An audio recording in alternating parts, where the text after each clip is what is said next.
Alors, le CRVI, c'est l'unique centre de recherche viticole de Corse. Et il a pour mission principale de mettre en adéquation le formidable portefeuille en pélographique, c'est-à-dire ce formidable portefeuille de cépages que nous avons en Corse, avec des conditions de terroir différentes, avec des process de vinification différents. Voilà, et tout cela en essayant de répondre aux contraintes sociales, réglementaires, sanitaires. D'abord, je voulais qu'ils comprennent que la recherche, qui est souvent opaque, qui est souvent un peu la parente pauvre au niveau de toutes les disciplines, qu'on ne voit pas toujours forcément, on voit pas toujours forcément ce qu'on y fait. Je voulais qu'ils comprennent ce qu'on faisait ici et qu'ils comprennent aussi à quel point nous travaillons avec les producteurs. C'est-à-dire que le CRVI, qui est une structure unique en son genre, est aussi une structure où la recherche partenariale est très développée. Tous nos essais, ou en tout cas la majorité, sont toujours en lien avec des producteurs ou ont lieu chez des producteurs dans leur chai ou dans leur domaine. Alors, je ne sais pas si on est arrivé au bout.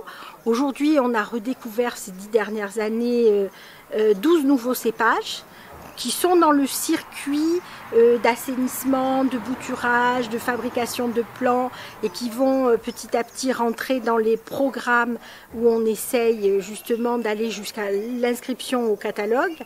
Tout est possible puisque il y a 3-4 ans, on a retrouvé un cépage qui s'appelle le citronnelle et qui avait disparu de toutes les collections mondiales.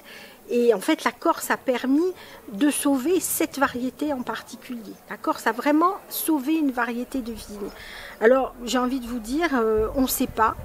Il y a peut-être encore caché quelque part dans des recoins des cépages dont on ignore encore l'existence, on espère en tout cas. Alors, plusieurs axes. D'abord, leur faire découvrir des cépages qu'ils ne connaissent pas dans des vinifications classiques. Et après, leur faire découvrir les cépages principaux de Corse dans des vinifications moins classiques, avec par exemple l'élaboration d'un vin de type Lambrusco avec notre cépage Chacarello, c'est-à-dire un vin qu'on a voulu frais et pétillant. Mais il y a aussi des vins orange, enfin on n'a pas le droit de dire vin orange, des vins de macération, des vins blancs de macération, avec des cépages rares. Donc en fait, on veut que le terrain de jeu il soit très exhaustif et qu'il puisse découvrir des nombreux cépages pas forcément connus, vinifiés avec des techniques qui sont un peu tendance. Voilà. Tous les vignobles sont d'avenir parce qu'en général, c'est une filière qui au niveau national, et à chaque fois elle est déclinée régionalement, sont des filières très fortes, très dynamiques. La filière viticole, c'est toujours un modèle.